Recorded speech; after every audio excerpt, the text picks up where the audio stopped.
ସଂକ୍ରାନ୍ତିର ଗୁରୁତ୍ୱ ଆମ ଜଳନି ଭିତରେ କ'ଣ ରହିଛି ସେ ସମ୍ପର୍କରେ ଟିକେ କୁହନ୍ତୁ। ସଂକ୍ରାନ୍ତି ଅର୍ଥ ହେଉଛି ପରିବର୍ତ୍ତନ। ଗୋଟିଏ ରାଶିରୁ ଛାଡ଼ିକିରି ଅନ୍ୟ ରାଶିକୁ ଯାଆନ୍ତି। 12ଟି ରାଶିରେ ଯେତେବେଳେ ସୂର୍ଯ୍ୟ ଚଲାପଥରେ ଗୋଟିଏ ରାଶିରୁ ଆଉ ଗୋଟିଏ ରାଶିକି ଯାଆନ୍ତି ଏଠି ସଂକ୍ରାନ୍ତି ହୁଏ। ଏବଂ ଭାରତୀୟ ପରମ୍ପରାରେ ସଂକ୍ରାନ୍ତି ଅତି ପବିତ୍ର ଏବଂ ଶୁଭଙ୍କର। ତେଣୁ ପ୍ରତି ସଂକ୍ରାନ୍ତିରେ ଲୋକମାନେ ଘରେ ବାହାରେ ଯଜ୍ଞ କରନ୍ତି।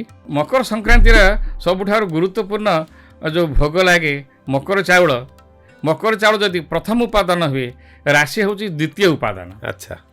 ଏବଂ ସେଥିରେ ଗୁଡ଼, ଛେନା, ଦହି, କଦଳୀ, ନଡ଼ିଆ ଆର ସବୁ ଯେତେ ଉପାଦାନ ଆମେ ଦେଖୁଛେ ମକର ଚାଉଳରେ ସବୁ ମିଶିକିରି ତିଆରି ହୁଏ। ସମସ୍ତଙ୍କର ବୈଜ୍ଞାନିକ କାରଣ ମଧ୍ୟ ରହିଛି। ଜଗନ୍ନାଥ ସଂସ୍କୃତିର ସାବରୀୟ ପ୍ରଭାବ ଆମେ ଅନୁଧ୍ୟାନ କରିବା, ତାହେଲେ ଦେଖିବା ସବୁର ମୂଳ ସ୍ରୋତ ମୂଳ ଭାବ ସେଇ ଆଦିବାସୀମାନଙ୍କର ସଂସ୍କୃତିରେ ଉଜ୍ଜୀବିତ ହୋଇ ରହିଛି। ଆଚ୍ଛା। ଆଦିବାସୀ ଭାଇମାନେ ଟୁସୁ ପର୍ବ ପାଳନ କରନ୍ତି। ସେ ତାଙ୍କର ଗୋଟିଏ ଏଇ ଟୁସୁର ଅନ୍ୟ ନାମ ହେଉଛି ମକର ସଂକ୍ରାନ୍ତି। ଟୁସୁମଣି ତାଙ୍କର ଦେବୀ ଏବଂ ଟୁସୁମଣି ଦେବୀ ସେ କେମିତି ଆବିର୍ଭୂତ ହେଲେ ସେ ପ୍ରସଙ୍ଗରେ ମଧ୍ୟ ଛୋଟିଆ କଥାଟି ଅଛି।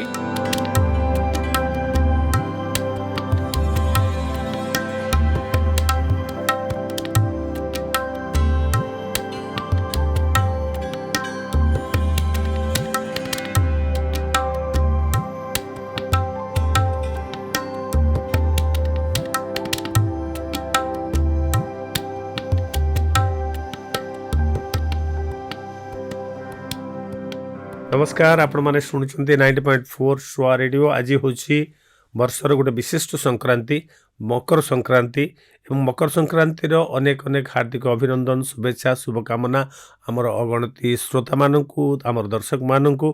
तेबे ये मकर संक्रांति एते गुरुत्वपूर्ण कहीं वर्षर अन्य संक्रांति तुलन में मकर संक्रांतिर कौन गुरुत्व रही, विशेषकर ओडिशार जनजीवन एवं ओडिशार जो धार्मिक भावना ये मकर संक्रांति को नहीं कौन मत व्यक्त करे एवं प्रत्येक ओडिया मकर संक्रांति बाबदरे कौन सचेतनता तांको मन भीतर रहिबा दरकार ए संपर्क में पुंखानुपुंख आलोचना करने आज आम गहन में जन अतिथि उपस्थित अच्छा।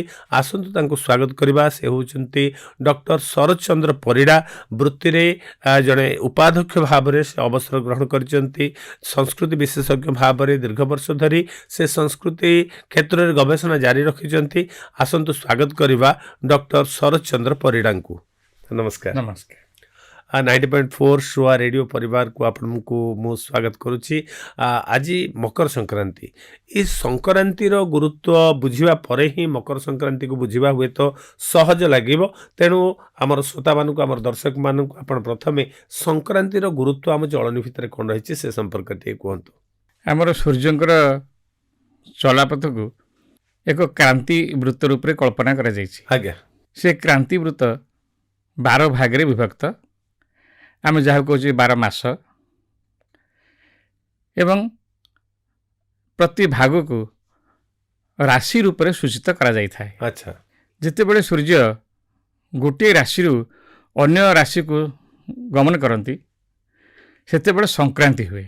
आज्ञा। संक्रांति अर्थ होउची परिवर्तन, संक्रमण करवा। गोटे राशि छाड़िकी अन्य राशि को जाती। आजिकल तो बेस आम भल संक्रमण शब्द सहित परिचित जे रोग संक्रमण करवा सेटा संक्रमण शब्दटा को बुझीबारे बेसी सहायक। तेणु सूर्य गोटे राशि अन्य गोटे राशि की जिते संक्रमण करती अर्थात गति करती बा जाती ताकू संक्रांति बोली कहा जाए। आज्ञा सम उपसर्ग क्रम धातु आज्ञा अतिक्रम करवा संक्रमण सृष्टि होइछि एवं सेहितु हमर संक्रांति शब्द आछि। आज्ञा एवं प्रति राशि रे से 1 मास धरी रहती। अच्छा। तेणु वर्षक जो आम 12 मास एवं 12 राशि सूर्य 12 थर राशि परिवर्तन करती चलापथरे एवं 12टी संक्रांति आमर पालित होता है। मकर संक्रांति एक सर्वभारतीय पर्व, गणपर्व, महोत्सव। से भली विश्व संक्रांति मध्य गोटे सर्वमान्य पर्व। आज्ञा तेणु ये भाव में आमर 12टी राशि रे जितेबले सूर्य चलापथरे गोटे राशि आउ गोटे राशि की जाती संक्रांति हुए। एवं भारतीय परंपरा संक्रांति अति पवित्र एवं शुभंकर। तेणु प्रति संक्रांति रे ଲୋକମାନେ ଘରେ ବାହାରେ ଯଜ୍ଞ କରନ୍ତି ଏବଂ ସଂକ୍ରାନ୍ତି ଆମର କୁହାଯାଉଛି ଗୋଟେ ଦେବୀ ବୋଲିକି ମଧ୍ୟ ମାନ୍ୟତା ଦିଆଯାଇଛି। ଆଚ୍ଛା ଯଦି ରବିବାର ପଡ଼େ ସଂକ୍ରାନ୍ତି ତାହେଲେ ତାଙ୍କ ନାଁ ହୁଏ ଭୋରା ଦେବୀ। ଆଚ୍ଛା ହୁଁ ଏମିତି ମଙ୍ଗଳବାର ପଡ଼ିଲେ ଧାଙ୍ଖି, ବୁଧବାର ପଡ଼ିଲେ ଏ ବର୍ଷ ବୁଧବାର ପଡ଼ୁଛି ଆମର ମକର ସଂକ୍ରାନ୍ତି। ବା ଯେକୌଣସି ସଂକ୍ରାନ୍ତି ଆସିଲେ ବୁଧବାର ଆଜ୍ଞା ଆଜ୍ଞା ଏବଂ ଶନିବାର ଯେତେବେଳେ ପଡ଼େ ତାଙ୍କୁ ରାକ୍ଷସୀ ରୂପରେ କୁହାଯାଇଛି ସଂକ୍ରାନ୍ତି ଦେବୀ। ଆଚ୍ଛା ତେଣୁ ଏ ସଂକ୍ରାନ୍ତି ମକର ସଂକ୍ରାନ୍ତିର ଗୁରୁତ୍ୱ ତ ସବୁ ଅପେକ୍ଷା ଅଧିକ ରହିଛି, କିନ୍ତୁ ଅନ୍ୟ ସଂକ୍ରାନ୍ତିର ଦେଖନ୍ତୁ ଯେମିତି ଆମେ ବିଶ୍ୱ ସଂକ୍ରାନ୍ତିରେ ତାକୁ କହୁ ପଣା ସଂକ୍ରାନ୍ତି, ଆଚ୍ଛା ପଣା ପାନ କରିବା ଏବଂ ଅନ୍ୟାନ୍ୟ ପର୍ବ ସେଥିରେ ମଧ୍ୟ ଯୋଡ଼ିକି ରହିଛି। ସେମିତି ଧନୁ ସଂକ୍ରାନ୍ତିରେ ଧନୁମୁଆ ଠାକୁରଙ୍କ ପାଖରେ ଭୋଗ କରିବା ଏବଂ ଅନ୍ୟମାନଙ୍କ ମଧ୍ୟରେ ବଣ୍ଟନ କରିବା। ସେମିତି ରଜ ସଂକ୍ରାନ୍ତିରେ ରଜ ପାଳନ କରିବା। ଏଇଭଳି ବିଭିନ୍ନ ସଂକ୍ରାନ୍ତିର ପୋଡ଼ପିଠା ବିଭିନ୍ନ ମଧ୍ୟ ରଜର ଗୋଟେ ଆକର୍ଷଣ। ଆଜ୍ଞା ପୋଡ଼ପିଠା ରଜର ଗୋଟେ ମୁଖ୍ୟ ଆକର୍ଷଣ, ପାନ ଆଜ୍ଞା ଏସବୁ ରହିଛି। ଏଇଭଳି ଭାବରେ ଯେତେବେଳେ ସୂର୍ଯ୍ୟଙ୍କର ଗତିରେ ଏବଂ ସ୍ଥିତିରେ ପରିବର୍ତ୍ତନ ହେଉଛି ଆମେ ବିଭିନ୍ନ ସଂକ୍ରାନ୍ତି ପାଇଥାଉ ଏବଂ ସେ ବିଭିନ୍ନ ସଂକ୍ରାନ୍ତିର ବିଭିନ୍ନ ପ୍ରକାର ବୈଶିଷ୍ଟ୍ୟ ରହିଛି। ଆଚ୍ଛା ଏ ଯେଉଁ କହିଲେ ଯେ ଆପଣ ଦେବୀଙ୍କ ସହିତ ସଂକ୍ରାନ୍ତି ଯୁକ୍ତ ଯେକୌଣସି ସଂକ୍ରାନ୍ତି ଯେକୌଣସି ବାରରେ ପଡ଼ିଲେ ସେ ଦେବୀ ଭାବରେ ଗ୍ରହଣ କରାଯାଏ ନା ନାହିଁ କେବଳ ମକର ସଂକ୍ରାନ୍ତି? ନା କେବଳ ମକର ସଂକ୍ରାନ୍ତି ବିଷୟରେ ଯାହା ବର୍ଣ୍ଣନା ଗବେଷଣା ରହିଛି। ଆଚ୍ଛା ଆଉ ମକର ସଂକ୍ରାନ୍ତି ସମ୍ପର୍କରେ କୁହାଯାଇଛି ଏଇ ଦେବୀଙ୍କ ନାମରେ ସେ ସଂକ୍ରାନ୍ତିଟି ନାମିତ ଆଜ୍ଞା ହେଉଛି। ଆଜ୍ଞା ତେବେ ଏଇ ଯେଉଁ ସଂକ୍ରାନ୍ତିକୁ ଭାରତୀୟମାନେ ବା ବିଶେଷ କରି ଆମ ଉତ୍କଳ କ୍ଷେତ୍ରରେ ଗୋଟେ ଉପାସନାର ଦିବସ ଭାବରେ ବା ଯାହାକୁ କୁହାଯାଏ ସାଧନାର ଦିବସ ଭାବରେ ପାଳନ କରାଯାଏ। ଯେମିତିକି ସଂକ୍ରାନ୍ତି ଆସିଲେ ଲୋକମାନେ ମାନେ ଭାବନାରେ ଆଣନ୍ତି ଯେ ଆସନ୍ତାକାଲି ଶିବ ମନ୍ଦିରକୁ ଯିବାର ଅଛି, ଶିବଙ୍କର ଦର୍ଶନ କରିବାର ଅଛି ବା ଠାକୁରଙ୍କ ପାଖରେ ଯାଇ ନଡ଼ିଆ ବାଡ଼େଇବାର ଅଛି, ଜଳସାହି କରିବାର ଅଛି। ସଂକ୍ରାନ୍ତି ଦିନଟିକୁ କାହିଁକି ନିର୍ବାଚନ କରାଯାଏ ଉପାସନା ପାଇଁ? ଆମର ଯେଉଁ ସୂର୍ଯ୍ୟ ଧନୁ ରାଶିରୁ ମକର ରାଶିକୁ ଆସନ୍ତି ଆଜ୍ଞା ସେତେବେଳେ ଆମର ଉତ୍ତରାୟଣ ଆରମ୍ଭ ହୋଇଥାଏ। ଆଚ୍ଛା ଆମର ବର୍ଷକ ଦକ୍ଷିଣାୟନ ଏବଂ ଉତ୍ତରାୟଣ ଏଇଭଳି ଦୁଇ ଭାଗ ବିଭକ୍ତ ହୋଇଛି। ଆଜ୍ଞା ଶୀତ ଋତୁ ହେଉଛି ଦକ୍ଷିଣାୟନର ଲକ୍ଷଣ, ଆଜ୍ଞା ବର୍ଷା ଶୀତ ଏସବୁ ଦକ୍ଷିଣାୟନରେ ଯାଉଛି। ଆଚ୍ଛା କାରଣ ରଥଯାତ୍ରା ପରେ ଯେତେବେଳେ ଆମେ ଆଷାଢ଼ର ଶୁକ୍ଳ ଏକାଦଶୀରେ ହରିଶୟନ ଏକାଦଶୀ ହୁଏ ସେତେବେଳୁ ହିଁ ଆରମ୍ଭ ହୋଇଥାଏ ଆମର ଦକ୍ଷିଣାୟନ ଆଜ୍ଞା ଏବଂ ଦକ୍ଷିଣାୟନ ସରେ ଏଇ ମକର ସଂକ୍ରାନ୍ତି ପୂର୍ବ ଦିନ ହିଁ ସରେ ଆଜ୍ଞା ଏବଂ ଉତ୍ତରାୟଣ ଆରମ୍ଭ ହୁଏ। ଆଜ୍ଞା ସୂର୍ଯ୍ୟ ଉତ୍ତର ଗୋଲାର୍ଦ୍ଧକୁ ଗମନ କରନ୍ତି ଏବଂ ଉତ୍ତର ଶବ୍ଦଟି ମଧ୍ୟ ତାତ୍ପର୍ଯ୍ୟପୂର୍ଣ୍ଣ। ଆଚ୍ଛା ଉତ୍ତର ମାନେ ସବୁବେଳେ ଗୋଟେ ସକାରାତ୍ମକ ଚିନ୍ତାର ପରିପ୍ରକାଶ ଘଟିଥାଏ। ଆଜ୍ଞା ଜଣଙ୍କର ଉତ୍ତରୋତ୍ତର ଉନ୍ନତି ଘଟୁ, ଆଚ୍ଛା ସୂର୍ଯ୍ୟ ଉତ୍ତର ଦିଗକୁ ଗତି କଲେ ଆଜ୍ଞା ଏବଂ ଆମେ ଦେଖିଛୁ ଦିଗ ଗଣନା ହିସାବରେ ମଧ୍ୟ ସମସ୍ତେ ଉତ୍ତର ଦିଗକୁ ବହୁତ ଗୁରୁତ୍ୱ ଦେଇଥାନ୍ତି। ଆଜ୍ଞା ଆପଣମାନେ ଦେଖୁଥିବେ ଆଜିକାଲି ଘର କଲାବେଳେ ବା ପ୍ଲଟ୍ କିଣିଲା ବେଳେ ଯଦି ଉତ୍ତରକୁ ମୁଖ କରିଛି ତାହେଲେ ସର୍ବାଧିକ ଗୁରୁତ୍ୱ ସେଇଠି ଦିଆଯାଇଥାଏ। ଆଚ୍ଛା ତେଣୁ ସଂକ୍ରାନ୍ତି ସମ୍ପର୍କରେ ଆମର କହିବାର କଥା ହେଉଛି ଯେତେବେଳେ ଉତ୍ତରାୟଣ ଆରମ୍ଭ ହୁଏ ଆଚ୍ଛା ତାହାକୁ ଦେବଯାନ କହନ୍ତି। ଆଚ୍ଛା ଦେବତାମାନେ ଦକ୍ଷିଣାୟନରେ ଶୟନ କରିଥାନ୍ତି, ସ୍ୱର୍ଗର ଦ୍ୱାର ବନ୍ଦ ଥାଏ। ଆଚ୍ଛା କିନ୍ତୁ ଯେତେବେଳେ ଉତ୍ତରାୟଣ ଆରମ୍ଭ ହୁଏ ମକର ସଂକ୍ରାନ୍ତିରୁ ସେତେବେଳେ ଦେବତାମାନେ ନିଦରୁ ଉଠନ୍ତି, ଯୋଗନିଦ୍ରାରୁ ଉଠନ୍ତି ଏବଂ ସ୍ୱର୍ଗର ଦ୍ୱାର ଖୋଲେ ଆଚ୍ଛା ଏବଂ ଯାହା ଦକ୍ଷିଣାୟନରେ ସବୁ ଭଲ ଭଲ କାମ କରିବା ପାଇଁ ଚିନ୍ତା କରାଯାଇଥାଏ, ସ୍ଥଗିତ ରଖାଯାଇଥାଏ, ତାହା ସବୁ ଏଇ ଉତ୍ତରାୟଣ ହିଁ ଆରମ୍ଭ କରାଯାଇଥାଏ। ସେ ବିବାହ, ମାଙ୍ଗଳିକ କାର୍ଯ୍ୟ ଗୁଡ଼ିକ ମାଙ୍ଗଳ ବିବାହ, ବ୍ରତ, ଘର ପ୍ରତିଷ୍ଠା ବା ଯାହା କିଛି ବ୍ୟବସାୟ ଆରମ୍ଭ ଲୋକମାନେ ଅପେକ୍ଷା କରିଥାନ୍ତି କେତେବେଳେ ଉତ୍ତରାୟଣ ଆସିବ ଆମେ ଆମ କାର୍ଯ୍ୟଟି ସମ୍ପାଦନ କରିବୁ। ତେଣୁ ସର୍ବାଧିକ ଗୁରୁତ୍ୱ ଦିଆଯାଇଛି ଯେ ଉତ୍ତରାୟଣ 6 ମାସ ଯେଉଁ ଆମେ ଉପଭୋଗ କରୁ ସେ ସବୁଠାରୁ ପୁଣ୍ୟ ଏବଂ ଶୁଭଙ୍କର ମଙ୍ଗଳଦାୟକ। ଆଚ୍ଛା ଆମର ଆପଣ ଲକ୍ଷ୍ୟ କରିଥିବେ ଆମର ମହାଭାରତରେ ଯେତେବେଳେ ଭୀଷ୍ମ ପିତାମହ ଭୀଷ୍ମ ଶିଖଣ୍ଡିକି ଦେଖି ଶରତ୍ୟାଗ କରିଦେଲେ ତାଙ୍କର ପ୍ରତିଜ୍ଞା ଅନୁସାରେ, ଆଜ୍ଞା ସେତେବେଳେ ସେ ଇଚ୍ଛା ମୃତ୍ୟୁ ଆଶା କରୁଥିଲେ ବର ଲାଭ କରିଥିଲେ ସେ କିନ୍ତୁ ଯେହେତୁ ସେ ଯୁଦ୍ଧ ବିଶାରଦ, ସେ ଚାହିଁଲେ ମହାଭାରତ ଯୁଦ୍ଧ କେମିତି ହେଉଛି ମୁଁ ଟିକେ ଦେଖନ୍ତି, ମୁଁ ଯେତେବେଳେ ଚାହିଁବି ସେତେବେଳେ ମୁଁ ମୃତ୍ୟୁବରଣ କରିପାରିବି, କିନ୍ତୁ ମହାଭାରତ ଯୁଦ୍ଧ ଦେଖିସାରିବି ଏବଂ ଉତ୍ତରାୟଣ ଆସିଲେ ମୁଁ ମୃତ୍ୟୁବରଣ କରିବି। ଆଚ୍ଛା ପିତାମହ ଭୀଷ୍ମ ଅପେକ୍ଷା କରିଥିଲେ ଉତ୍ତରାୟଣ ଆସିଲେ ସେ ଦେହତ୍ୟାଗ କରିବେ ଏବଂ ମାଘ ମାସର ଶୁକ୍ଳପକ୍ଷ ଅଷ୍ଟମୀ ତିଥି ତାଙ୍କର ସେହି ଅପେକ୍ଷିତ ମୁହୂର୍ତ୍ତ, ଯାହାକି ଆମର ଉତ୍ତରାୟଣରେ ଅନ୍ତର୍ଗତ, ସେହି ସମୟରେ ସେ ଦେହତ୍ୟାଗ କରିଥିଲେ। ତେଣୁ ସେହି ଅନୁସାରେ ଯେତେବେଳେ ମକର ସଂକ୍ରାନ୍ତି ଆସିଯାଇଛି, ମକର ସଂକ୍ରାନ୍ତି ତାର ମାଘ ମାସର ପ୍ରଥମ ଦିନ, ସେ ଅଷ୍ଟମୀ ତିଥିରେ, ମାଘ ମାସର ଶୁକ୍ଳ ଅଷ୍ଟମୀ ତିଥିରେ ହିଁ ଦେହତ୍ୟାଗ କରିଥିଲେ। ଆଉ କେବଳ ଏଇଥିପାଇଁ ଯେ ଉତ୍ତରାୟଣ ହେଉଛି ସବୁଠାରୁ ପୁଣ୍ୟଦାୟକ ଏବଂ ମୋକ୍ଷଦାୟକ, ସବୁଠାରୁ ଶୁଭଙ୍କର। ଆମ ଭାରତୀୟ ସଂସ୍କୃତିରେ, ଆମ ଭାରତୀୟ ପରମ୍ପରାରେ ଉତ୍ତର ଭାରତ ହେଉ ବା ଦକ୍ଷିଣ ଭାରତ ହେଉ, ସବୁଠାରେ ଆକୁ ନୂଆବର୍ଷ ରୂପେ ପାଳନ କରନ୍ତି।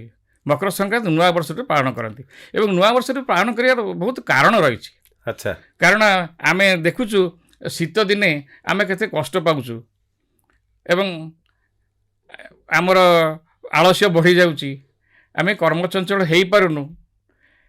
ପୃଥିବୀରେ ଯେଉଁ ପ୍ରକୃତି ପୁରା ଯେମିତି ମନ୍ଦ ହେଇକରି ଥାଏ, ଆଜ୍ଞା କିନ୍ତୁ ଯେତେବେଳେ ମକର ସଂକ୍ରାନ୍ତି ଆସେ, ଧୀରେ ଧୀରେ ସୂର୍ଯ୍ୟଙ୍କର ଯେଉଁ ଆଦି କିରଣ, ଯେଉଁ ଉର୍ଜା, ତାକୁ ଲାଭ କରି ଲୋକମାନେ କର୍ମଚଞ୍ଚଳ ହୋଇପଡ଼ନ୍ତି ଏବଂ ସେତେବେଳେ ପ୍ରାର୍ଥନା କରନ୍ତି।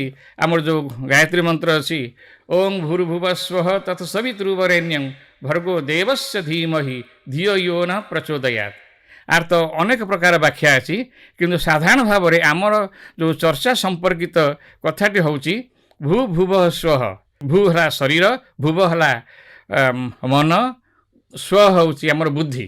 ଆଚ୍ଛା ତେଣୁ ସୂର୍ଯ୍ୟଦେବ ଯିଏକି ସମଗ୍ର ଭୁବନକୁ, 14 ଭୁବନକୁ, 14 ବ୍ରହ୍ମାଣ୍ଡକୁ ସେ ଆଲୋକିତ କରୁଛନ୍ତି, ସେ ଆମକୁ ଏଇ ଯେଉଁ ଆମ ଶରୀରକୁ କର୍ମଚଞ୍ଚଳ କରନ୍ତି, କର୍ମରେ ନିଯୁକ୍ତ କରନ୍ତି। ଏବଂ ଏହି ସଂକ୍ରାନ୍ତିରେ ଆଉ ଗୋଟିଏ ଭଲ ସୁନ୍ଦର ଶ୍ଲୋକ ଅଛି ବେଦରେ, ଓମ୍ ଆକୃଷ୍ଣେନ ରଜସା ବର୍ତ୍ତମାନ ନିବେଶୟନ୍ ଅମୃତଂ ମର୍ତ୍ୟଂ ଚ ହିରଣ୍ୟେନ ସବିତା ରଥେନ ଆଦେବ ଜାତି ଭୁବନାନି ପଶ୍ୟନ୍।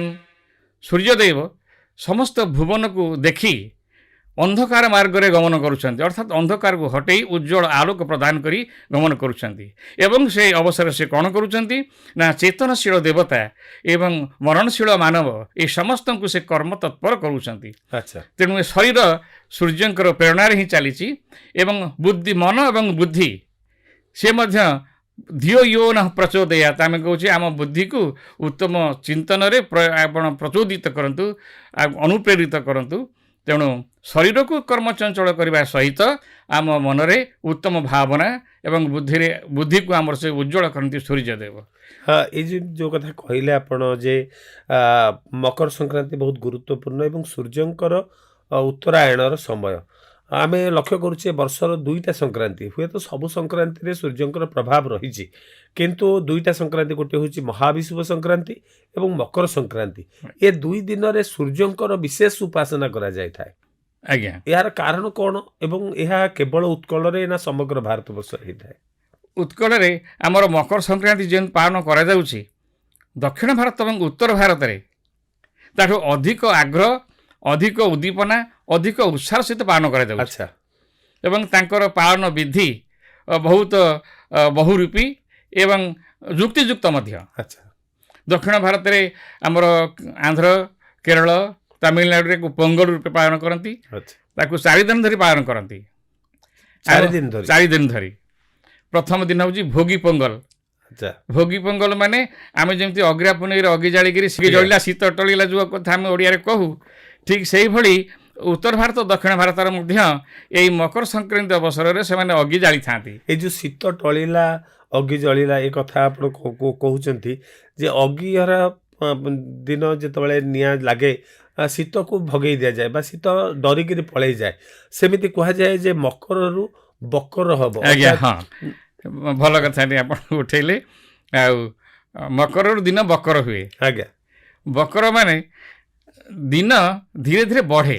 ଆଚ୍ଛା ଏବଂ କେମିତି ବଢ଼େ ନା ତିଳ ତିଳ କରି ବଢ଼େ। ତିଳର ଗୁରୁତ୍ୱ ଆମେ ଯଦି ଆଲୋଚନା ପ୍ରସଙ୍ଗ ଆସିବ କରିବା, ତେଣୁ ଦିନ ତିଳ ତିଳ କରି ବଢ଼େ।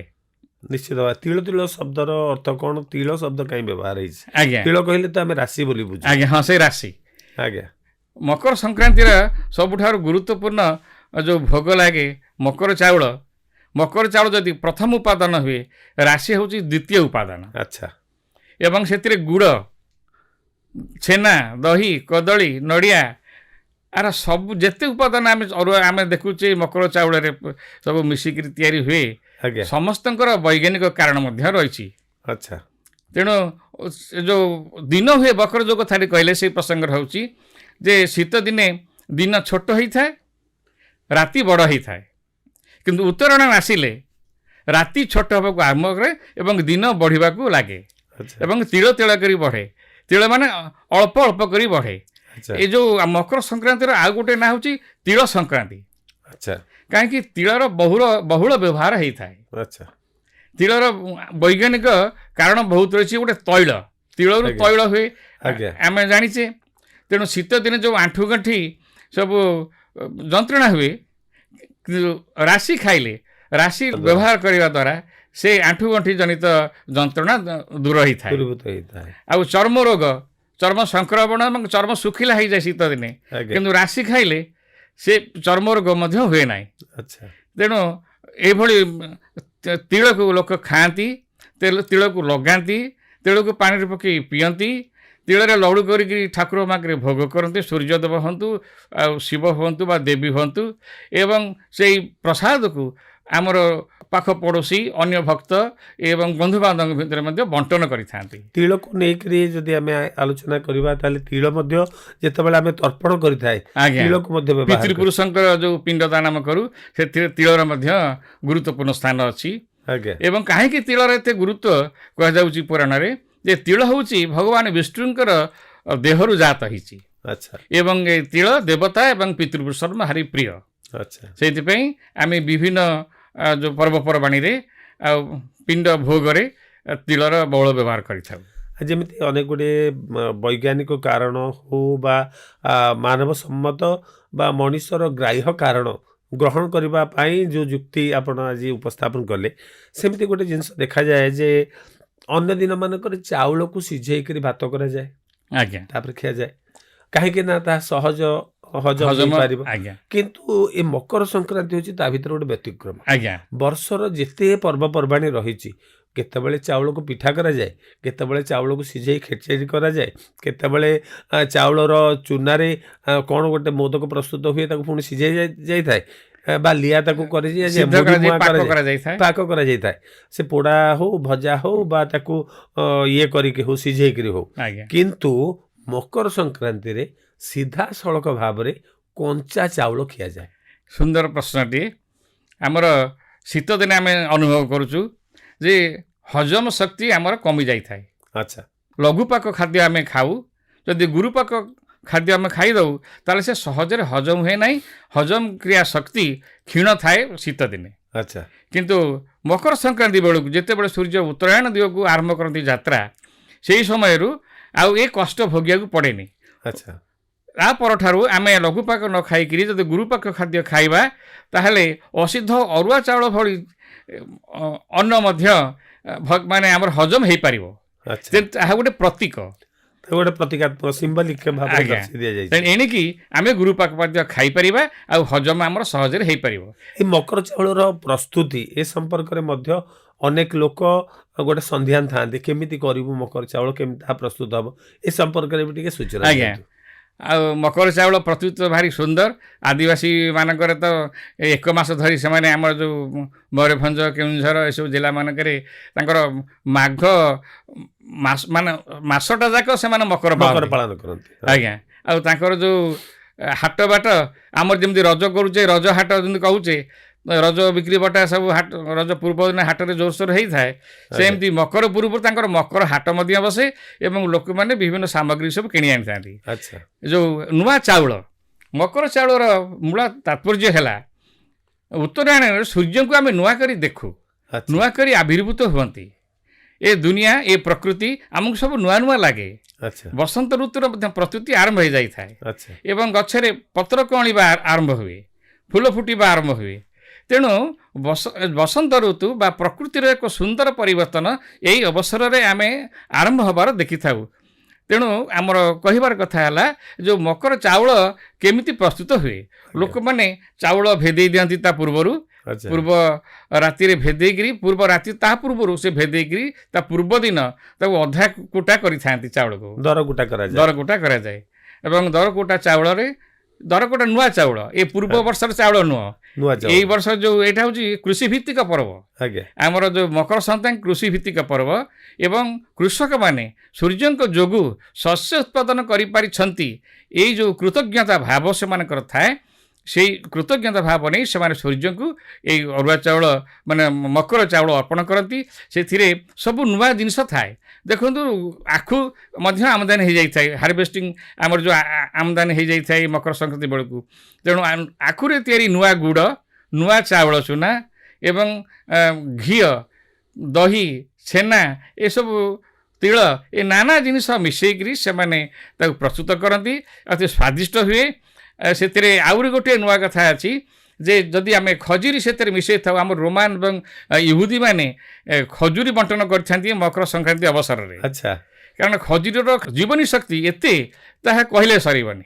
ସେଥିରେ କ୍ୟାଲସିୟମ୍, ମାଗ୍ନେସିୟମ୍, ଫସ୍ଫରସ୍ ଏ ସବୁ କିଛି ଖାଦ୍ୟ ଉପାଦାନ ଅଛି।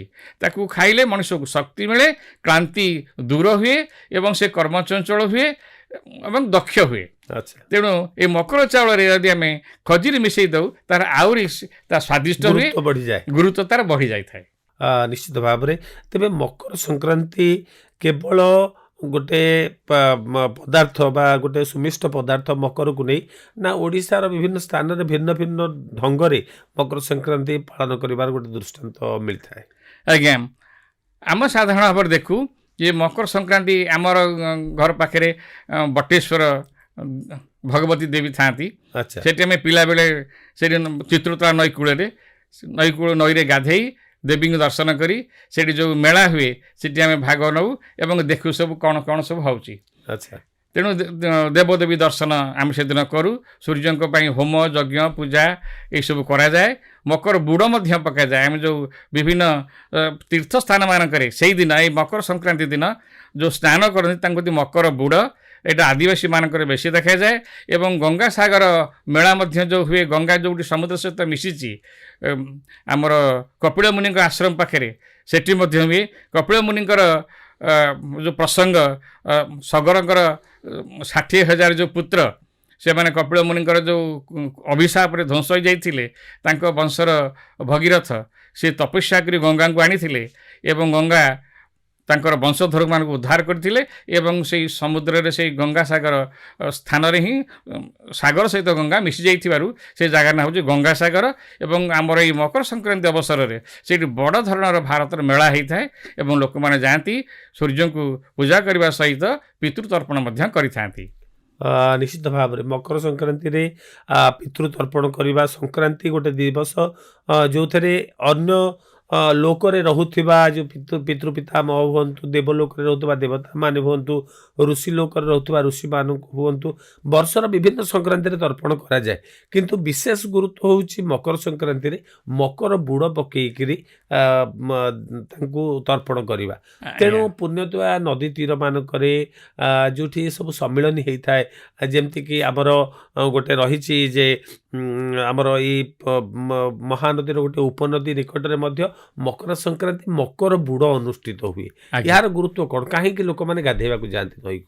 ଆଜ୍ଞା, ସାଧାରଣ ଭାବରେ ସ୍ନାନ ଆମେ କରିଥାଉ ଏଇଥିପାଇଁ।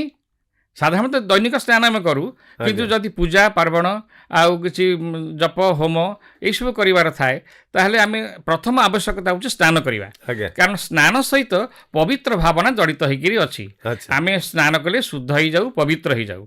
ଏବଂ ଖାଲି ଗୋଟିଏ କଥା ନୁହଁ, ସ୍ନାନ ଦ୍ୱାରା ଖାଲି ଦେହର ମଳ ଯାଇନଥାଏ, ମନର ମଳ ମଧ୍ୟ ଦୂର ହେଇଥାଏ। ତେଣୁ ସ୍ନାନର ବହୁତ ବୈଜ୍ଞାନିକ କାରଣ ଅଛି। ଆମର ଏ ଯେଉଁ ମକର ସଂକ୍ରାନ୍ତି ଯେଉଁ ବୁଡ଼ କଥା ଆପଣ କହିଲେ, ସେଥିରେ ମକର ସଂକ୍ରାନ୍ତି ବେଳକୁ ତ ଶୀତ ଯାଇନଥାଏ ଏବଂ ଲୋକ ଶୀତ ଥାଉ ଥାଉ ବା ଶୀତ ଭୋଗିବା ଅବସ୍ଥାରେ ମଧ୍ୟ ଶୀତଳ ଜଳରେ ସ୍ନାନ କରନ୍ତି। ଶୀତଳ ଜଳରେ ସ୍ନାନ କଲେ ତା ଗୋଟେ ଚିକିତ୍ସା ରୂପେ କାମ କରେ। ଆଣ୍ଠୁଗଣ୍ଠିରେ ଯେଉଁ ପୀଡ଼ା ଥାଏ ତାହା ଦୂର ହୋଇଯାଏ, ଶରୀରରେ ତେଜ ଆସେ, ଫୁର୍ତ୍ତି ଆସେ ଏବଂ ମନ ଆମର ପବିତ୍ର ହୋଇଯାଏ, ଦେହ ମଧ୍ୟ ପବିତ୍ର ହୋଇଯାଏ। ଓଡ଼ିଆ ମଣିଷ ଭାବରେ ମୁଁ ହୁଏ, ଆପଣ ହୁଅନ୍ତୁ ବା ଆମର ଦର୍ଶକମାନେ ହୁଅନ୍ତୁ, ଶ୍ରୋତାମାନେ ହୁଅନ୍ତୁ, ସମସ୍ତଙ୍କ ମନ ଭିତରେ ନିଶ୍ଚିତ ଭାବରେ ଏଇ ଗୋଟେ ଧାରଣା ଆମର ଦୀର୍ଘ ବର୍ଷ ଧରି ରହିଆସିଛି। ଯେମିତିକି ଆମେ ଯୋଡ଼ି ଦଉ କଥା କଥାକେ ଆମେ କହୁ ପର୍ବରେ ଯଦି ଜଗନ୍ନାଥ ନାହାନ୍ତି, ପର୍ବରେ ଯଦି କାଳିଆ ନାହାନ୍ତି, ତାହେଲେ ସେ ପର୍ବ ପର୍ବ ନୁହେଁ, ସେ ପୁନେଇ ପୁନେଇ ନୁହେଁ। ଏ ମକର ସଂକ୍ରାନ୍ତି ସହିତ ମହାପ୍ରଭୁ ଶ୍ରୀ ଜଗନ୍ନାଥଙ୍କର କିଛି ସମ୍ପର୍କ ଅଛି କି? ଆଜ୍ଞା, ଶ୍ରୀମନ୍ଦିରରେ ଆମର ମକର ନୀତି ପାଳନ କରାଯାଏ। ଆଚ୍ଛା, ଲିଙ୍ଗରାଜ ମନ୍ଦିରରେ ମଧ୍ୟ ପାଳନ କରାଯାଏ। ଆମର ଜାତିର ଆରାଧ୍ୟ ଦେବତା ଶ୍ରୀ ଜଗନ୍ନାଥ, ସେଇଠି ଆମର ମକର ଚାଉଳ ଭୋଗ ଲାଗି ହୁଏ। ମହାପ୍ରଭୁ ଜଗନ୍ନାଥ ମଧ୍ୟ ମକର ଚାଉଳ ଖାଆନ୍ତି। ଆଜ୍ଞା ଯେମିତି ରାକ୍ଷୀକୁ ରାକ୍ଷୀ ପିନ୍ଧନ୍ତି, ଆଜ୍ଞା ଏଥିରେ ମକର ଚାଉଳ ମଧ୍ୟ ଆଜ୍ଞା ମହାପ୍ରଭୁଙ୍କ ପାଖରେ ଭୋଗ ଲାଗି ହେଇଥାଏ। ତେବେ ମକର ସଂକ୍ରାନ୍ତି କେବଳ ଗୋଟେ ଆଧ୍ୟାତ୍ମିକ ପାର୍ବଣ ନା ସାଂସ୍କୃତିକ ସାମାଜିକ ସ୍ତରରେ ୟାର କିଛି ପ୍ରଭାବ ରହିଲା ଭଳି ଲାଗୁଛି ଆପଣଙ୍କୁ? ଆଜ୍ଞା, ମକର ସଂକ୍ରାନ୍ତିର ନାନା ପ୍ରକାର ଗୁରୁତ୍ୱ ରହିଛି। ପ୍ରଥମ ହେଲା ମହାଜାଗତିକ ପରିବର୍ତ୍ତନ, ଆଚ୍ଛା, ଯେଉଁ ଋତୁ ପରିବର୍ତ୍ତନ ଏବଂ ଆମର ସାମାଜିକ ପରିବର୍ତ୍ତନ। ପ୍ରଥମ ଲକ୍ଷଣ ହେଉଛି ସମସ୍ତଙ୍କ ମନରେ ଆନନ୍ଦ ଯେ ମକର ସଂକ୍ରାନ୍ତି ନୂଆ ବର୍ଷ। ଆଚ୍ଛା, କେବଳ ଓଡ଼ିଶାକୁ ଛାଡ଼ିଦେଲେ ଦକ୍ଷିଣ ଭାରତ ଆଉ ଉତ୍ତର ଭାରତରେ ଲୋକମାନେ ସେମାନେ ମକର ସଂକ୍ରାନ୍ତିକୁ ବର୍ଷର ପ୍ରଥମ ଦିନ ରୂପେ ପାଳନ କରନ୍ତି ଏବଂ ବହୁ ଜାକଜମକରେ ପାଳନ କରନ୍ତି। ସେମାନେ ଯେଉଁ ମକର ଚାଉଳ ଭୋଗ କରନ୍ତି, ସେ ମକର ଚାଉଳ ନିଜ ଗୃହ ଦେବତା ଲକ୍ଷ୍ମୀ ଦେବୀ ଏବଂ ଅନ୍ୟାନ୍ୟ ଶିବ କୁହନ୍ତୁ ବା ଇନ୍ଦ୍ର କୁହନ୍ତୁ, ସୂର୍ଯ୍ୟ କୁହନ୍ତୁ, ସମସ୍ତଙ୍କୁ ଅର୍ପଣ କରନ୍ତି ଏବଂ ଅର୍ପିତ ଭୋଗ ବା ପ୍ରସାଦକୁ ନେଇ ଆମର ଅନ୍ୟମାନଙ୍କ ଭିତରେ ବଣ୍ଟନ କରନ୍ତି। ଆମର ଅଛି ଏ ଯେଉଁ ଆମର ଆଦିବାସୀ ଯେଉଁ ପର୍ବ ପାଳନ କରନ୍ତି, ସେଥିରେ ସେମାନଙ୍କର ବନ୍ଧୁବାନ୍ଧବ ଆମର ଯେମିତି ରଜରେ ସବୁ ଯିଏ ଯେଉଁଠି ଥିଲେ ମଧ୍ୟ ଘରକୁ ଆସିଥାନ୍ତି, ତେଣୁ ମକର ସଂକ୍ରାନ୍ତିରେ ତାଙ୍କର ବନ୍ଧୁବାନ୍ଧବ ଝିଅ ଜ୍ୱାଇଁ ସବୁ ନିମନ୍ତ୍ରିତ ହୋଇ ସ୍ୱତନ୍ତ୍ର ଭାବରେ ଘରକୁ ଆସିଥାନ୍ତି ଏବଂ ସମସ୍ତଙ୍କର ଯେଉଁ ପିଠାପଣା ଘରେ ସବୁ ଆନନ୍ଦ ହେଇଥାଏ। ପିଠାପଣା ଏ ଶୀତଦିନ କରିବାର ତାତ୍ପର୍ଯ୍ୟ ହେଉଛି କ୍ଷୀରି ହେଉ, ପିଠା ହେଉ, ଏସବୁ ଉଷ୍ଣକାରକ ଖାଦ୍ୟ ଶରୀରରେ ତେଜ ଉତ୍ପନ୍ନ କରେ ଆଜ୍ଞା, ଏବଂ ରାଶି ମଧ୍ୟ ସେଇ ଶରୀରରେ ତେଜ ଉତ୍ପନ୍ନ କରେ, ଆଚ୍ଛା, ଶୀତକୁ ସେ ଖଣ୍ଡନ କରେ। ଆଚ୍ଛା, ତେଣୁ ସାମାଜିକ ଚଳନୀରେ ଆମେ ମକର ଯେଉଁ ଚାଉଳ ଲୋକମାନଙ୍କୁ ଆମେ ପ୍ରଦାନ କରୁ ବା ଖୁଆଉ, ସେଥିରେ ଆମେ ବନ୍ଧୁତା ସୃଷ୍ଟି ହୁଏ। ମକର ହେଉଛି ସମ୍ପ୍ରୀତିର ପର୍ବ, ମକର ହେଉଛି ସ୍ନେହ ସଦ୍ଭାବର ପର୍ବ ଏବଂ ମକର ହେଉଛି ବନ୍ଧୁତା ସ୍ଥାପନର ପର୍ବ। ଆମର ଏଇ ପ୍ରସଙ୍ଗରେ ଗୋଟିଏ କଥା ସବୁବେଳେ ଆଲୋଚିତ ହୁଏ, ମକର ବନ୍ଧୁ, ଯେ ମକର ବନ୍ଧୁ ମାନେ ଶ୍ରେଷ୍ଠ ବନ୍ଧୁ। ଆଚ୍ଛା, ଚାଉଳ ପରସ୍ପରକୁ ମକର ଚାଉଳ ଖୁଆକୁ ହେଇ ମକର ବସନ୍ତି ଏବଂ ଏଇଟା ଝିଅମାନଙ୍କର ଭିତରେ ବେଶୀ ଥାଏ। ମକର ବଉଳ ବସିବା, ମକର ବସିବା ଏ ଗୋଟେ ପରମ୍ପରା ରହିଥାଏ। ଆଜ୍ଞା, ତେବେ ଓଡ଼ିଶାର ଧାର୍ମିକ ଚିନ୍ତନ ବା ଆଧ୍ୟାତ୍ମିକ ଉପାସନା ବା ପର୍ବପର୍ବାଣୀ ଉତ୍ସବ ଗୁଡ଼ିକ ତାକୁ ଯଦି ଆମେ ଲକ୍ଷ୍ୟ କରିବା, ନିରୀକ୍ଷଣ କରିବା, ଗୋଟେ ବିଚିତ୍ରତା ହୁଏତ ଅନ୍ୟ କୌଣସି ସ୍ଥାନରେ ଏପରି ଅଛି କି ନାହିଁ ମୁଁ ଜାଣିନାହିଁ, ତଥାପି ସର୍ବଭାରତୀୟ ସ୍ତରରେ ଦେଖିଲେ ଓଡ଼ିଶାର ପାର୍ବଣ ଗୁଡ଼ିକ ଭାରି ୟୁନିକ୍। ଆଜ୍ଞା, ଏପର୍ଯ୍ୟନ୍ତ ଆମେ ଯାହା ଆଲୋଚନା କଲେ ଆଜ୍ଞା, ଏସବୁ ଭିତରେ ରହିଗଲା ବୈଦିକ ଚିନ୍ତନ, ଆର୍ଯ୍ୟ ଚିନ୍ତନ। ଆଜ୍ଞା, ମକର ସୂର୍ଯ୍ୟଙ୍କର ଉପାସନା, ବୈଦିକ ଦେବତା ଆଜ୍ଞା, ସୂର୍ଯ୍ୟ ହେଉଛନ୍ତି ବେଦର ଦେବତା, ଆଜ୍ଞା, ତାଙ୍କର ଉପାସନା ରହିଲା। ମକରରେ ଆପଣ ଦେବୀମାନଙ୍କର କଥା କହିଲେ, ଆଜ୍ଞା, କିନ୍ତୁ ଓଡ଼ିଶାରେ ଅନେକ ଗବେଷକ ମତ ପ୍ରକାଶ କରିଛନ୍ତି ଯେ ମକର ସଂକ୍ରାନ୍ତି ମୂଳତଃ ସାବରୀୟ ଉପାସନା। ଶବରମାନେ ଏ ଉପାସନା ଆରମ୍ଭ କରିଛନ୍ତି। ଏ ସମ୍ପର୍କରେ ଆପଣଙ୍କର ମତ କ'ଣ ରହିବ? ଆପଣ ଯାହା କହିଲେ, ଆମର ଶବରମାନେ ହେଲେ ଅବିକଶିତ ହିନ୍ଦୁ। ଆଚ୍ଛା, ଆମେ ଦେଖୁଛୁ ଜଗନ୍ନାଥ ସଂସ୍କୃତିରେ, ଯଦି ଜଗନ୍ନାଥ ସଂସ୍କୃତିରେ ସାବରୀୟ ପ୍ରଭାବ ଆମେ ଅନୁଧ୍ୟାନ କରିବା, ତାହେଲେ ଦେଖିବା ସବୁର ମୂଳ ସ୍ରୋତ, ମୂଳ ଭାବ ସେଇ ଆଦିବାସୀମାନଙ୍କର ସଂସ୍କୃତିରେ ଉଜ୍ଜୀବିତ ହୋଇ ରହିଛି। ଆଚ୍ଛା, ତେଣୁ ଆମେ ଯେଉଁ ଟୁସୁ ପର୍ବ ପାଳୁ, ଆମର ଆଦିବାସୀମାନେ ମୟୂରଭଞ୍ଜ କେଉଁଝର ଆଦିବାସୀ ଭାଇମାନେ ଟୁସୁ ପର୍ବ ପାଳନ କରନ୍ତି। ଆଜ୍ଞା, ସେ ତାଙ୍କର ଗୋଟିଏ ଏଇ ଟୁସୁର ଅନ୍ୟ ନାମ ହେଉଛି ମକର ସଂକ୍ରାନ୍ତି। ଟୁସୁମଣି ତାଙ୍କର ଦେବୀ ଏବଂ ଟୁସୁମଣି ଦେବୀ ସେ କେମିତି ଆବିର୍ଭୂତ ହେଲେ ସେ ପ୍ରସଙ୍ଗରେ ମଧ୍ୟ ଛୋଟିଆ କଥାଟି ଅଛି। ଜଣେ ଜଣେ ରାଜା ଥିଲେ, ସେ ତାଙ୍କର ସେତେବେଳେ ଆଲ୍ଲାଉଦ୍ଦିନ ଖିଲିଜ ଆଜ୍ଞା, ଦିଲ୍ଲୀର ଜଣେ ରାଜାଙ୍କର ସେ ଝିଅ ସୁନ୍ଦରୀ ଝିଅକୁ ଦେଖି କହିଲେ ମୁଁ ବୋହୂ କରିନେବି, ଆଚ୍ଛା କିନ୍ତୁ ସେ ତାଙ୍କର ପିତା ଅସମ୍ମତ ହେଲେ ଏବଂ ସେଇଥିପାଇଁ ଝିଅ ଆତ୍ମଗୋପନ କଲେ ଯାଇ ବଣରେ, ଆଚ୍ଛା ଅନ୍ୟମାନଙ୍କ ସଖୀମାନଙ୍କ ସହିତ ଆତ୍ମଗୋପନ କଲେ, ଆଚ୍ଛା ବଣରେ ବୁଲିଲେ। ସେଦିନ ହେଇଥାଏ ମକର ସଂକ୍ରାନ୍ତି। କଞ୍ଚ ନଦୀ କୂଳରେ ଗୁପ୍ତଚରମାନେ ଆସି ପହଞ୍ଚି ତାଙ୍କୁ ଯେତେବେଳେ ଧରିବା ପାଇଁ ଯାଆନ୍ତି, ଯେ ରାଜାଙ୍କ ନିର୍ଦ୍ଦେଶରେ, ଆଲାଉଦ୍ଦିନ ଖିଲଜିଙ୍କର ନିର୍ଦ୍ଦେଶରେ ଯେତେବେଳେ ଧରିବାକୁ ଯାଆନ୍ତି, ସେତେବେଳେ ସିଏ ନିଜର ସତୀତ୍ୱ ରକ୍ଷା କରିବା ପାଇଁ ସେ କଞ୍ଚ ନଦୀରେ ଝାସ ଦେଇଛନ୍ତି ଏବଂ ସେଇ ଦେବୀ ପରବର୍ତ୍ତୀ ସମୟରେ ଆଦିବାସୀମାନଙ୍କର ପରମ ଆରାଧ୍ୟା ଦେବୀ ଟୁସୁ ହେଇଛନ୍ତି। ଓହୋ ସେଇ ସେଇ ଆଜ୍ଞା ପରବର୍ତ୍ତୀ ସମୟରେ ଦେବୀ ଭାବରେ ଉପାସିତ ହେଲେ। ଆଜ୍ଞା। ତେଣୁ ଆଦିବାସୀଙ୍କର ଗୁରୁତ୍ୱ ମକର ସଂକ୍ରାନ୍ତି ବହୁତ ଅଛି। ସେମାନେ ସବୁ ମାଙ୍କଡ଼ ନାଚ, ମେଣ୍ଢା ନାଚ ଆଉ ବିଭିନ୍ନ ନାଚ କରନ୍ତି।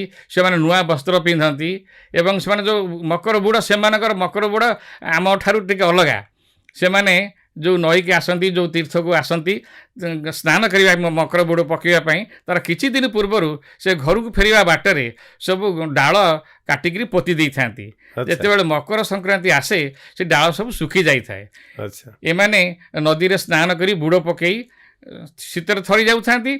ସେ ନିଆଁ, ସେ ଯେଉଁ ଶୁଖିଲା ଡାଳରେ ନିଆଁ ଲଗାଇ ତାକୁ ନିଆଁ ପୋଇଁ ପୋଇଁକିରି ଘରକୁ ଯାଆନ୍ତି। ଆଚ୍ଛା ତେଣୁ ତାଙ୍କର ବିଚିତ୍ର ଜୀବନଧାରା ଏବଂ ବିଚିତ୍ର ତାଙ୍କ ଦର୍ଶନ। କିନ୍ତୁ ଆଶ୍ଚର୍ଯ୍ୟ ହେବେ, ଆମର ଆଦିବାସୀଙ୍କର ଯେଉଁ ଦର୍ଶନ, ତାହା ଆଧୁନିକ ଯେଉଁ ବେଦାନ୍ତ ଦର୍ଶନ ସହିତ ପୁରା ମିଶି ଯାଉଛି। ନିଶ୍ଚିତ ଭାବରେ ସେମାନେ କହନ୍ତି ଯେ ଭଗବାନ ସବୁଠି ଅଛନ୍ତି, ଜଡ଼ ହେଉ, ଚେତନ ହେଉ, ସ୍ଥାବର ହେଉ, ଜଙ୍ଗମ ହେଉ, ପ୍ରତ୍ୟେକଠାରେ ଆତ୍ମା ଅଛି ଏବଂ ସେ ଆତ୍ମାଙ୍କର ଯେ ମୂଳ ସେ ହେଲେ ପରମାତ୍ମା। ନିଶ୍ଚିତ ଭାବରେ ଯେଉଁ କଥା କୁହାଯାଏ ଯେ ଶିଳାର ଉପାସନା, ପଥରକୁ ପୂଜା କରିବା, ଯେମିତି ଶାଳଗ୍ରାମ ଶିଳା ଆମେ ଉପାସନା କରୁଛେ, ସେମାନେ ସେମିତି ଡାଲ ଖାଇ ଗୋଟେ ଶିଳାକୁ, ପଥରକୁ ଡାଳଟିଏ ପକେଇକି ତାକୁ ମଧ୍ୟ ଉପାସନା କରନ୍ତି। ଯେମିତି ଆମେ କହୁଛେ ଦାରୁ ଉପାସନା, ଗୋଟେ ଗଛ ପୂଜା କରିବା ବା ଶୁଖିଲା ଦାରୁଟିଏ ପୂଜା କରିବା। ମହାପ୍ରଭୁ ଜଗନ୍ନାଥଙ୍କୁ ଗୋଟେ ଶୁଖିଲା ଲିମ୍ବ ଦାରୁକୁ ଆମେ ପୂଜା କରୁଛେ, ସେମାନେ ଗୋଟେ ବୃକ୍ଷକୁ ପୂଜା କରୁଛନ୍ତି। ଯଦି ସେଇ ଧାରାରେ ଲକ୍ଷ୍ୟ କରିବା ଯେ ସେମାନେ ବନ, ଝର, ନଦୀ ଏମାନଙ୍କୁ ଦେବୀ ଭାବରେ ଉପାସନା କରୁଛନ୍ତି ଏବଂ ଦେବତା ଭାବରେ ମାନେ ଯେମିତି ଦେବତା ଭାବରେ ପଶୁପକ୍ଷୀଙ୍କୁ, ଆକାଶକୁ, ସୂର୍ଯ୍ୟଚନ୍ଦ୍ରଙ୍କୁ ମଧ୍ୟ ସେମାନେ ଉପାସନା କରୁଛନ୍ତି। ତେବେ ମକର ସଂକ୍ରାନ୍ତି ସାବରୀୟ ସଂସ୍କୃତି ସହିତ ତାର ସମ୍ପର୍କକୁ ଏମିତି ବାନ୍ଧେ ଯେ ସାବରୀୟ ସଂସ୍କୃତିରେ ଯେଉଁ ଉଆ ଚାଉଳ, ଅରୁଆ ଚାଉଳକୁ ମୁଠା ମୁଠା କରି ଥୋଇ ଈଶ୍ୱରଙ୍କ ନିକଟରେ ନୈବେଦ୍ୟ ଲଗେଇବା, ଗୋଟେ ପତ୍ରରେ ଉଆ ଚାଉଳକୁ ମୁଠା ମୁଠା କରି ପ୍ରତ୍ୟେକ କାର୍ଯ୍ୟକ୍ରମରେ ସେମାନେ ଥୁଅନ୍ତି ଏବଂ ତାକୁ ହିଁ ଭଗବାନ ପୂଜା କରନ୍ତି। ଏ ସମ୍ପର୍କରେ ଆପଣଙ୍କର କ'ଣ ରିସର୍ଚ୍ଚ କ'ଣ କହୁଛି ଯେ ସାବରୀୟ ଚିନ୍ତନ ଏବଂ ବୈଦିକ ଚିନ୍ତନ ଭିତରେ କେମିତି ସାମଞ୍ଜସ୍ୟ ରହୁଛି? ସାବରୀୟ ଚିନ୍ତନ ଆମର ଆଧୁନିକ ଯେଉଁ ଆମେ ହିନ୍ଦୁ ଦର୍ଶନର ମୂଳ କହିଲେ ଭୁଲ ହେବ ନାହିଁ। ସେମାନେ ଅନୁଭବ କରିଥିଲେ ଯେ ଭଗବାନଙ୍କ ସତ୍ତା ସର୍ବତ୍ର ବିଦ୍ୟମାନ।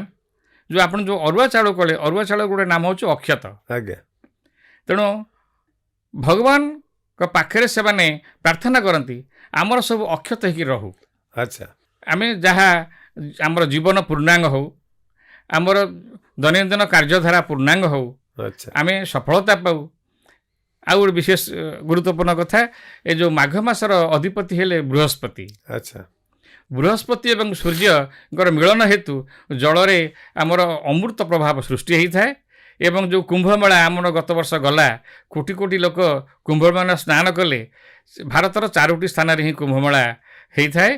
ଏକମାତ୍ର ପ୍ରୟାଗତର ବ୍ୟତିକ୍ରମ ଯେଉଁଠିକି 144 ବର୍ଷ ବ୍ୟବଧାନରେ ମହାକୁମ୍ଭମେଳା ହେଇଥାଏ। ତେଣୁ ଏହା ମଧ୍ୟ ଏଇ ମକର ସଂକ୍ରାନ୍ତିର ଗୋଟିଏ ବିଶେଷ ଅଂଶ। ତେଣୁ ଆମର ଯେଉଁ ଆଦିବାସୀମାନଙ୍କର ପୂଜା ପଦ୍ଧତି ତା ଅତି ସରଳ, କିନ୍ତୁ ସେଥିରେ ଭାବ ଥାଏ, ଭକ୍ତି ଥାଏ ଏବଂ ତାହାକୁ ଆମେ ଆଧୁନିକ ଯୁଗର ମଣିଷ ଅନୁସରଣ କରିଥାଉ। କିନ୍ତୁ ଆମର ସଂସ୍କୃତିର ମୂଳ ହେଉଛି ଆଦିବାସୀ ସଂସ୍କୃତି। ତା କୌଣସି ଗୁଣରେ ପୃଥକ ନୁହଁ, ଆମ ଅନ୍ତର୍ଭୁକ୍ତ ହୋଇଯାଇଛି। ଆମର ଦେଖୁଛନ୍ତି ଯେ ଆମର ଜଗନ୍ନାଥ ସଂସ୍କୃତିରେ, ଯେ ଜଗନ୍ନାଥ ସଂସ୍କୃତି ଯାହା ଯାହା ସବୁ ଅଛି, ଆମର ଯେଉଁ ସ୍ନାନ, ଜ୍ୟେଷ୍ଠ ପୂର୍ଣ୍ଣିମାରେ ଦେବସ୍ନାନ ଆମେ କରୁ ଏବଂ ଦେବୀ ପୂଜା, ମନ୍ଦିର ଭିତରେ ଆପଣ ଦେଖିବେ ଦେବତାଙ୍କ ସହିତ ଦେବୀ ମଧ୍ୟ ଅଛନ୍ତି। ଶକ୍ତିପୀଠ, ଶ୍ରୀ ଜଗନ୍ନାଥ ମନ୍ଦିର ପ୍ରଥମେ ଏକ ଶକ୍ତିପୀଠ ଥିଲା ମଧ୍ୟ କୁହାଯାଉଛି। ତେଣୁ ଜଗନ୍ନାଥ ସଂସ୍କୃତିରେ ଆମର ସାବରୀୟ ସଂସ୍କୃତିର ଛାପ ପ୍ରତି ପଦକ୍ଷେପରେ ହିଁ ରହିଛି ତାକୁ ଅନୁସନ୍ଧାନ ଯେଉଁମାନେ କରୁଛନ୍ତି ସେମାନେ ତାକୁ ଆଲୋକକୁ ଆଣୁଛନ୍ତି। ନିଶ୍ଚିତ ଭାବରେ ସୁନ୍ଦର ଭାବରେ ଆପଣ ଆଜି ମକର ସଂକ୍ରାନ୍ତିର ଗୁରୁତ୍ୱ, ମକର ଚାଉଳର ବିଜ୍ଞାନ ସମ୍ମତ କାରଣ, ତା ସହିତ ମକର ସଂକ୍ରାନ୍ତି ସାମାଜିକ ଚେତନାକୁ ଆମର କଳା ସାହିତ୍ୟର ଦିଗକୁ କେତେ ଉତ୍କର୍ଷତା ପ୍ରଦାନ କରୁଛି ଏବଂ କେତେ ଗୌରବ ଦେଉଛି ତାହା ମଧ୍ୟ ଆଜି ଆପଣ ଆଲୋଚନା କଲେ। 90.4 ସୁଆ ରେଡ଼ିଓ ପରିବାର ତରଫରୁ ଆପଣଙ୍କୁ ବହୁତ ବହୁତ ଧନ୍ୟବାଦ।